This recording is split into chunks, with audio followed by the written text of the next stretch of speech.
कोरा symbol ले आए हैं। तब पता चलेगा कि उस सिंबल पर किसका नाम होगा, सुम्बुल का नाम होगा या साहब मोहम्मद का नाम होगा या कादिर राणा साहब का नाम। राणा जी आरएलडी के जो दावेदार हैं उसमें नवाजिश की बहुत दमदार एंट्री हुई है, कुछ भी संभव है। जयंत चौधरी जी ने जिन लोगों को मंत्रालय में बुला के चाय पिलाई है, प्रत्याशी उनके अलावा भी कोई हो सकता है। मतलब प्रत्याशी इनके अलावा कोई और भी हो सकता है। दोस्तों नमस्कार। बहुत घमासान मचा हुआ है टिकट को लेकर। लगातार लोग कयास लगा रहे हैं कि मीरापुर से किसका सीट हो रहा, किसका टिकट हो रहा आरएलडी से। जो सिंबल समाजवादी पार्टी का है वो किसको मिलने जा रहा है, कौन नॉमिनेशन फाइल करेगा। और घोषणा तो हालांकि कादिर राणा के बेटे की बहुत सिंबल की हो चुकी है। हमारे साथ वरिष्ठ पत्रकार राजेश शर्मा जी फिर मौजूद हैं आज। राजेश भाई साहब क्या हालचाल है? धन्यवाद, बहुत अच्छे से राणा जी। क्या चल रहा है?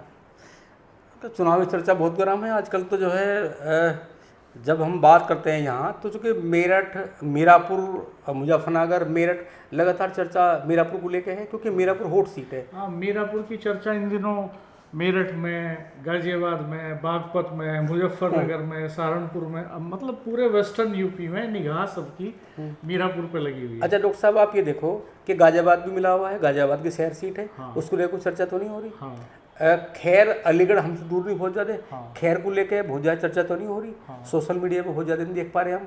कुंद्रा की भी इधर पास है, उसकी चर्चा बहुत ज़्यादा नहीं हो रही। सबसे ज़्यादा चर्चा मीरापुर की है। दरअसल मीरापुर की चर्चा इसलिए है कि आरएलडी का गठबंधन है और जयंत चौधरी की जो पॉलिटिक्स है उसकी दशा और दिशा तय करेगी मीरापुर।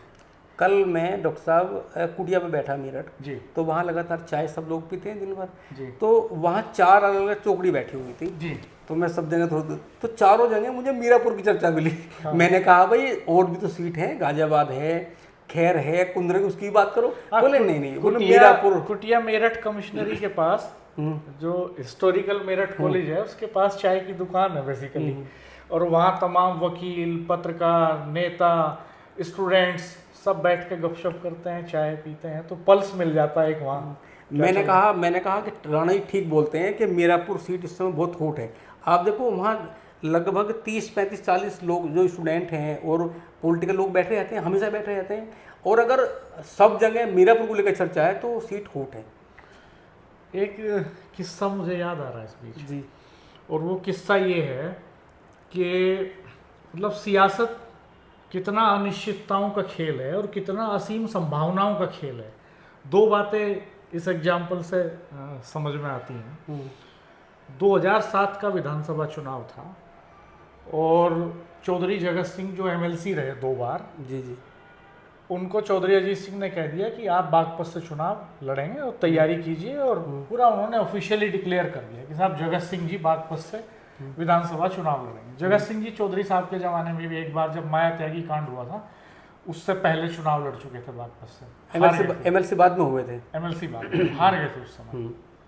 तो पुराने नेता हैं जगत सिंह जी। चौधरी चरण सिंह जी के कई बार वो इलेक्शन कन्वीनर भी रहे। मेरठ कॉलेज के छात्र संघ अध्यक्ष रहे सतपाल मलिक, बिल्कुल भी छात्र संघ अध्यक्ष रहे और चौधरी जगत सिंह भी रहे। तो उस वक्त जो है जगत सिंह जी लगे हुए थे, दिन रात एक किए हुए थे।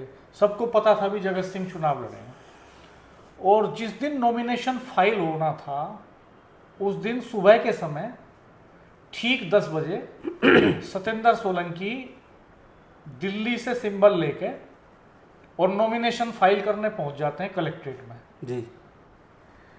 और बरनावा विधानसभा सीट थी वो, बागपत नहीं, बरनावा सीट थी जिसके लिए जगत सिंह जी का टिकट हुआ था। तो और फाइल कर देते नॉमिनेशन। उधर जगत सिंह जी को सूचना भी नहीं थी कि ऐसा हो गया।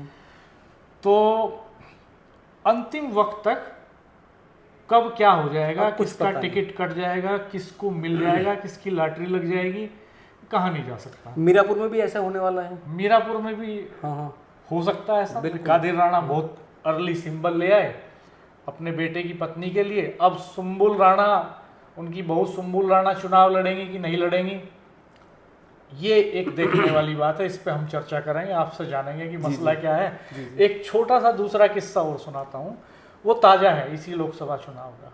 डॉक्टर राजकुमार सांगवान जो आरएलडी के नेता हैं, सांसद हैं बागपत से, 2022 का जो विधानसभा चुनाव है उसमें उनका टिकट कट गया और फॉर्मूला जयंत चौधरी जी ने लागू कर दिया कि सिंबल आरएलडी का और प्रत्याशी समाजवादी पार्टी का।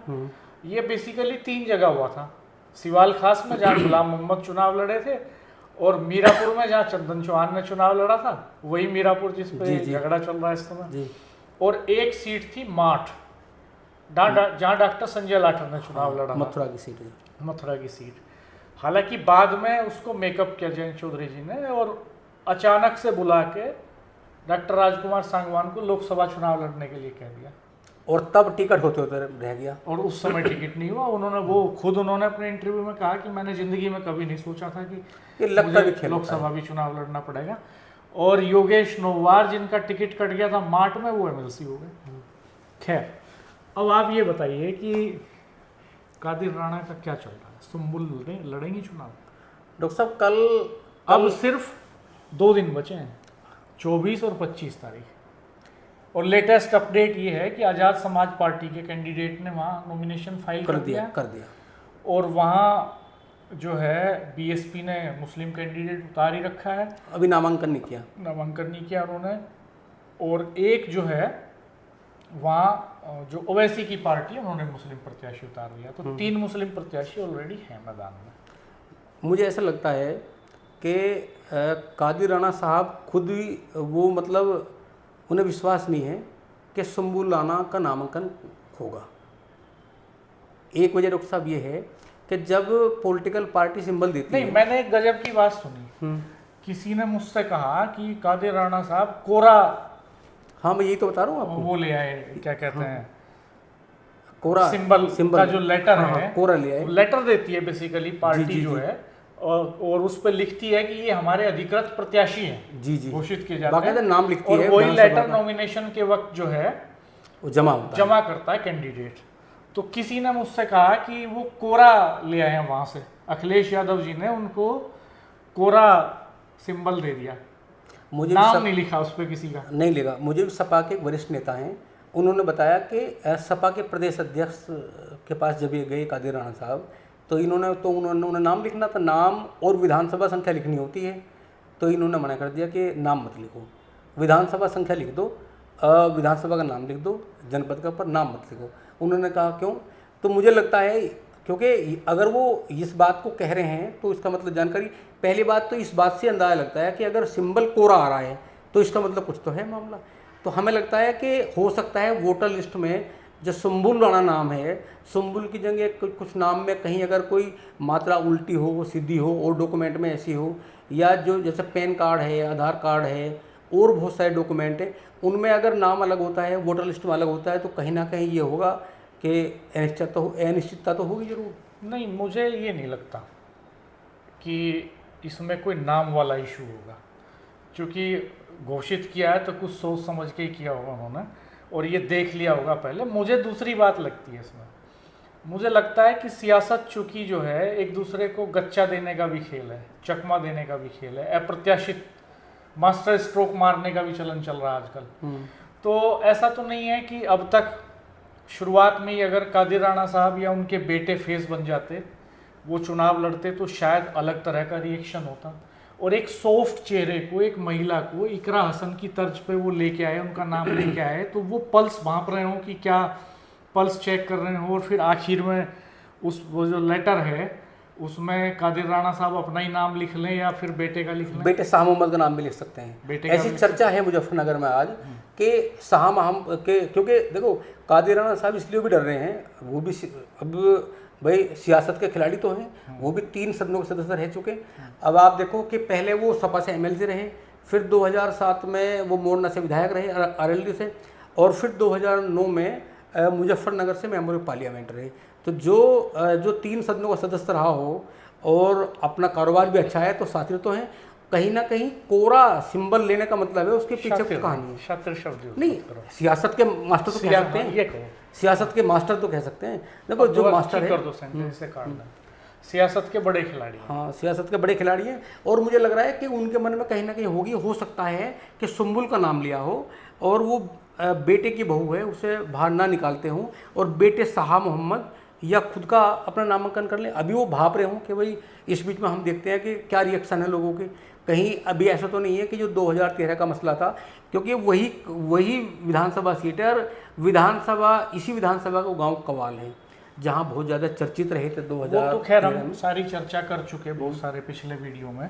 लेकिन ये बताइए आप हमें कि अगर ऐसा होता है, अगर सुम्बुल नहीं लड़ती हैं, तो क्या टिकट कादिर राणा फैमिली में ही रहने जा रहा है या बदल भी सकता है? ये बड़ा सवाल है।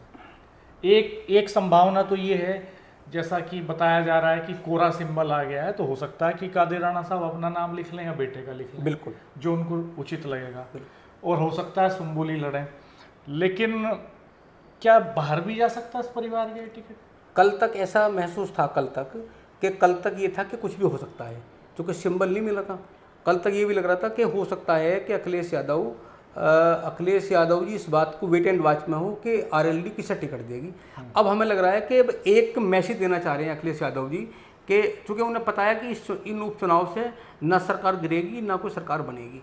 एक जो अल्पसंख्यक वोटर है, जो उनका बड़ा वोट बैंक है, वो वहाँ जरूर ये मैसेज देना चाहेंगे कि हार हो या जीत हो, वो एक ये कहना चाहेंगे कि भाई ये वोट बैंक हमारा है और हम वोट बैंक के साथ हैं। तो अब मुझे लगता है कि इस फैमिली के अलावा बाहर नहीं जाएगा। हो सकता है कि सुम्बुल का टिकट कट जाए, इनका बेटा शाह मोहम्मद या कादिर राणा साहब खुद चुनाव लड़े, लेकिन मुझे लग रहा है कि अब इस परिवार के बाहर टिकट नहीं सिंबल नहीं जाएगा। संभावना इसकी ज़्यादा है कि बेटे को लड़ा दें जी, कि नया फेस है, नई पीढ़ी पॉलिटिक्स में भी आ जाएगी। जी। और महिलाओं को तो आम तौर पे जो वेस्टर्न यूपी का कल्चर है उसमें बहुत एक्सपोजर देने से बचते हैं लोग। और हमने ये भी देखा कि अभी तक न तो वो सिंबल लेने गई, जब सिंबल लेने के लिए गए वो वहाँ उनका कैंडिडेचर जो है डिक्लेयर हुआ, तो उस समय कादिर राणा के बेटे शाह मोहम्मद और कादिर राणा दोनों साथ थे उस तस्वीर में अखिलेश यादव जी के साथ, लेकिन सुम्बुल नहीं थी। तो डाउट तो तभी हो रहा था कि ये मसला क्या है। लेकिन फिर भी चलो, उन्होंने चूंकि घोषित किया सुम्बुल का नाम, समाजवादी पार्टी के अधिकृत हैंडल से आया भी, तो लोगों ने मान लिया। और फिर बाद की जो गतिविधियां होती हैं उनमें भी कहीं वो दिखाई नहीं देती। और जब टिकैत साहब का आशीर्वाद, मात्र एक फोटो है अभी तक जो मीडिया के पास आया, एक फोटो है हिजाब में। और मुझे तब भी ये लगा था कि अगर सुम्बुल राणा को चुनाव लड़ाना होता, कादिर राणा साहब को, क्योंकि जब वो विधानसभा जाएगी तब भी बैठना पड़ेगा।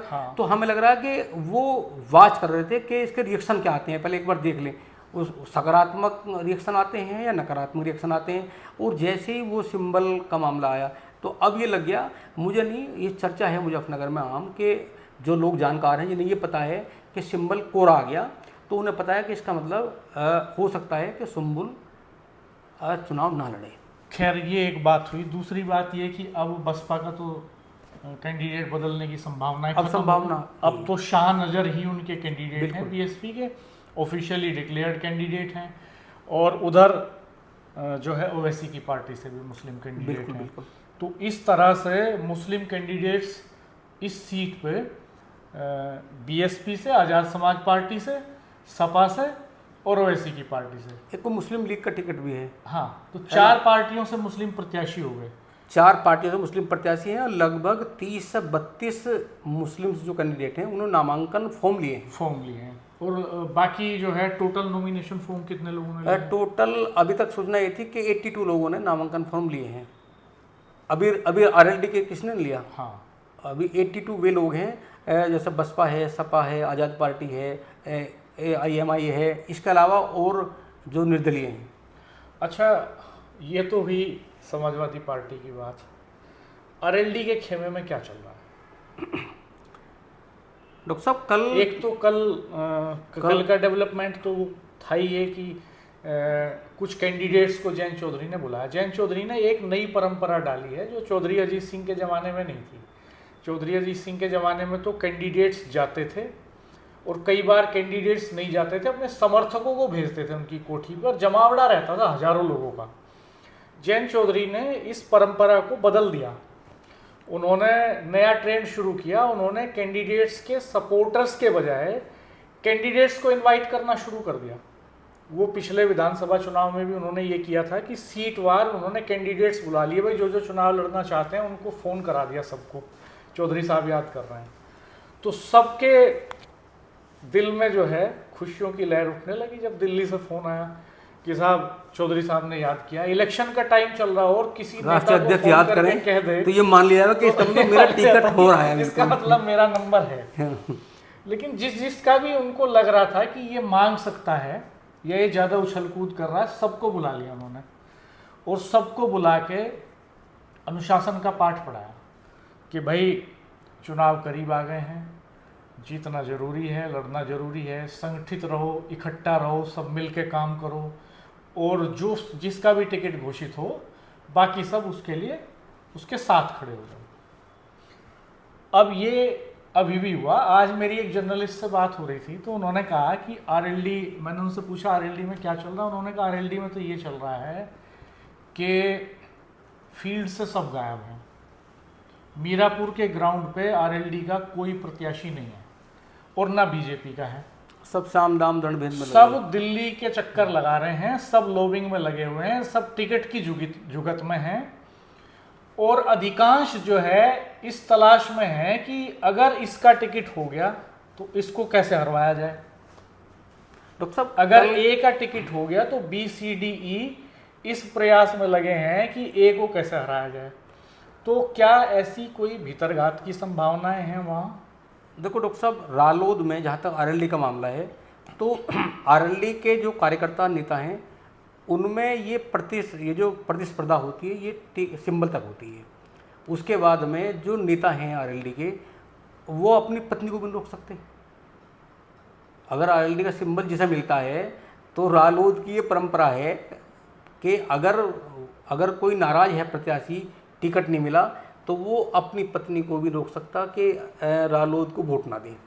तो ये तो सिर्फ होता है ऐसा। भाई देखो, गुस्सा नाराजगी इसलिए होती है जो लोग लंबे समय तक काम करते हैं उन्हें ये तो मलाल होता है कि भाई मुझे टिकट नहीं। हाँ, अगर उनसे सीनियर को टिकट मिलता है तो मलाल नहीं होता, अगर जूनियर को या भारी को टिकट मिलता है तो मलाल होता है, लेकिन वो मलाल तब तक होता है जब तक चुनाव ना हो।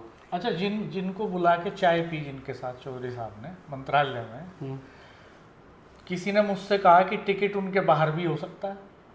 हाँ, अभी मुझे एक जानकारी मिली, कल चौधरी साहब ने कुछ नेताओं को बुलाया दिल्ली अपने मंत्रालय में। हाँ। उसमें बहुत सारे नाम आए, 6 नाम आए। हाँ। लेकिन मुझे पता चला कि नवाजिश आलम को भी बुलाया उन्होंने। नवाजिश आलम का कहीं नाम नहीं आया। हाँ। मुझे ये पता चला कि जो पूर्व सांसद अमीर आलम कैराना से सांसद रहे हैं, अमीर आलम, उनके बेटे नवाजिश आलम को बुलाया और नवाजिश बुढ़ाना से एमएलए भी रहे हैं। जी। और मैं एक चीज़ जोड़ना चाहूँगा यहाँ जरूर कि लगभग 1.5-2 महीने पहले अमीर आलम ने ये कह के सनसनी फैला दी थी कि चौधरी जयंत सिंह जी ने मुझे बुला करके ये कहा है कि मैं नवाजिश को चुनाव लड़ाना चाहता हूँ, आप तैयारी करो। तो मैंने कहा ठीक है साहब, तो हम तैयारी में जुट गए हैं। तो अब फिर ऐसी खबरें आ रही हैं कि नवाजिश की मुलाकात हुई है। तो क्या ऐसा तो नहीं है कि अचानक से जो मास्टर स्ट्रोक है वो जयंत चौधरी मारने जा रहे हैं?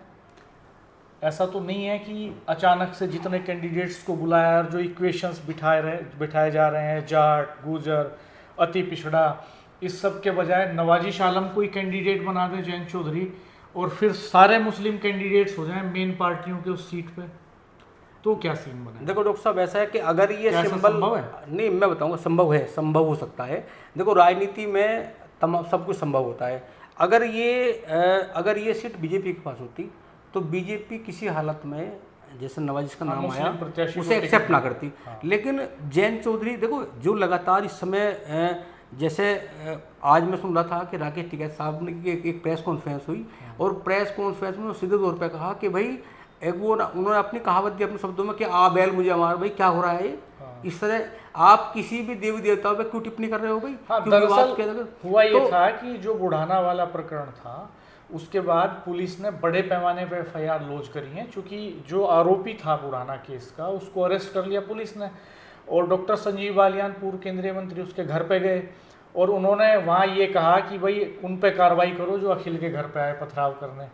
तो उस मामले में पुलिस ने कुछ लोगों को अरेस्ट कर लिया, बहुत सारी एफआईआर लॉन्च करी हैं।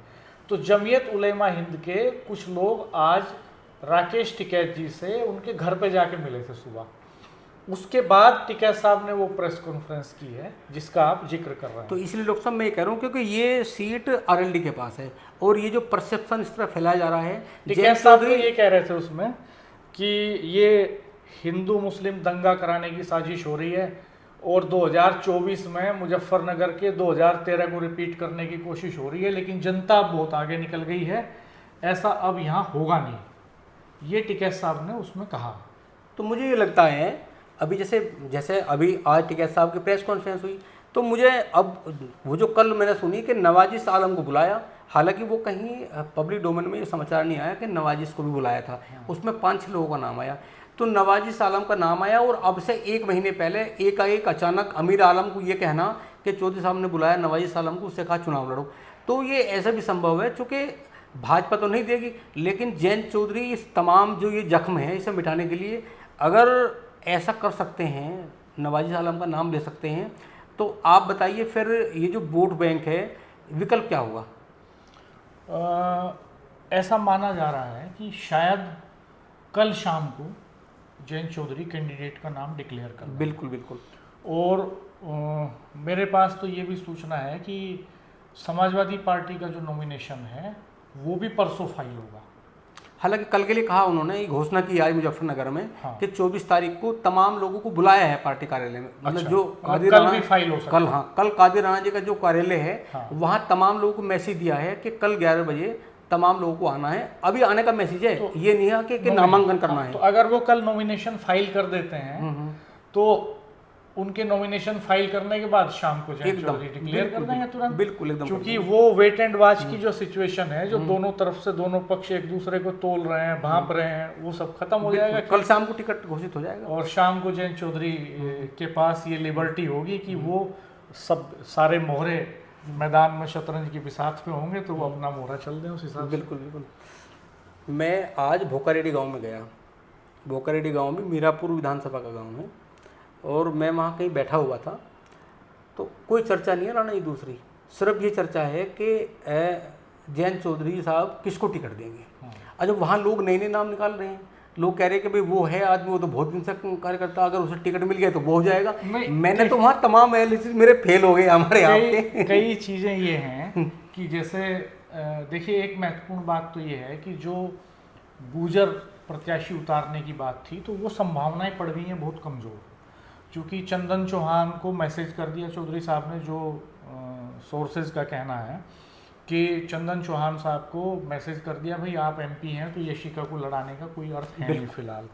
मलूक नागर साहब चूँकि बाहरी हैं, वहाँ के रहने वाले नहीं हैं, तो एक फॉर्मूला, वो एक रिस्क लेना नहीं चाहते, वो चाहते हैं कि लोकल आदमी को टिकट दिया जाए। बिल्कुल। तो उस दायरे में मलूक नागर साहब बाहर हो गए, उस दायरे में सुभाष गुर्जर जो बागपत के आरएलडी के अध्यक्ष हैं, जिला अध्यक्ष, और बहुत प्रबल दावेदार थे वो भी टिकट के, तो वो भी बाहर हो गए।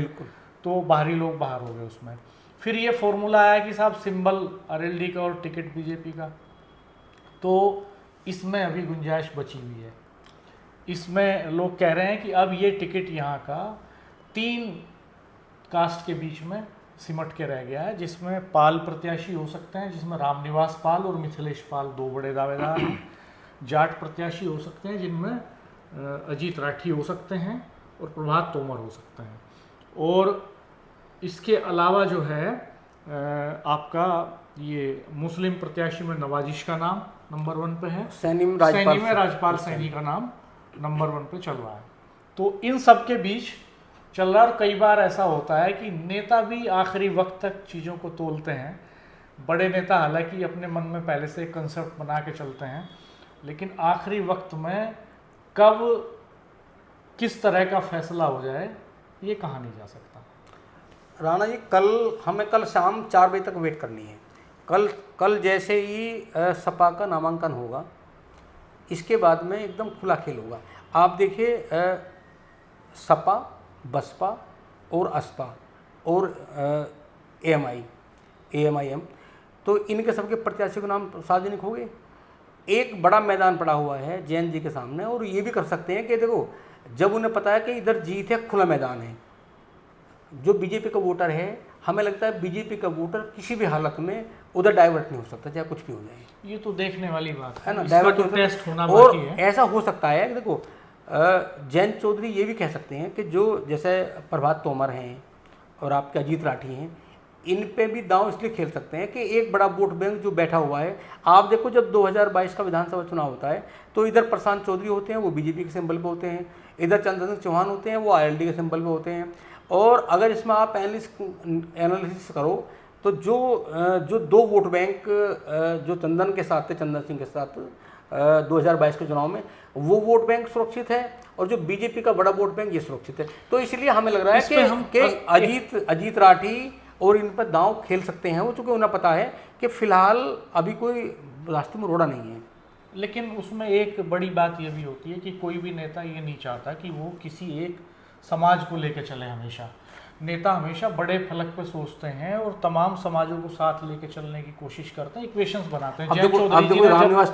जब जयंत चौधरी जी ने मंत्री बनाने की बात आई थी प्रदेश सरकार में, तो दलित विधायक को मंत्री बनाया। वो चाहते तो किसी जाट विधायक को भी, राजपाल बालियान का नाम आ रहा था, अशरफ अली का नाम आ रहा था। ये करिश्मा होगा। अब देखो, अब जिसको, अब वो एक कहावत है ना कि भाई जिसका लक अच्छा होता है उसे बहुत कुछ समय से पहले मिल जाता है। अब ये जो नाम आपने गिरा, मिथिलेश पाल है, पूर्व विधायक रही।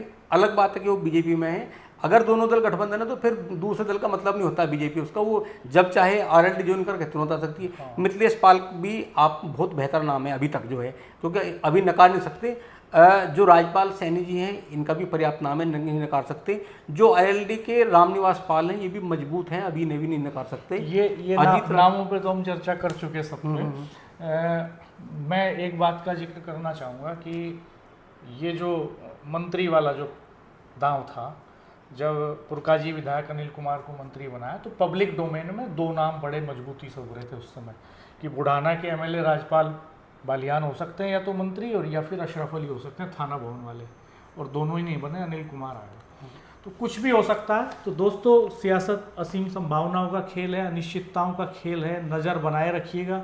कमेंट बॉक्स में बताइएगा कि आपके पास क्या जानकारियां हैं, क्योंकि आपके पास बहुत वैल्यूएबल इंफॉर्मेशंस हैं और आपका आकलन बहुत महत्वपूर्ण है। तो आपका क्या आकलन है? कौन प्रत्याशी होने जा रहा है आरएलडी से? कादिर राणा फैमिली से कौन चुनाव मैदान में उतरने जा रहा है? कमेंट बॉक्स में बताइएगा। कमेंट करके वीडियो को लाइक कीजिएगा, शेयर कीजिएगा, सब्सक्राइब कीजिएगा चैनल, और वीडियो मित्रों के साथ साझा कीजिएगा। और सेव इंडिया न्यूज़ को भी, जो राजेश शर्मा जी का चैनल है, उसे भी आप सब्सक्राइब कीजिएगा। वहाँ भी आपको बहुत सारा कंटेंट देखने को मिलेगा। धन्यवाद, नमस्कार।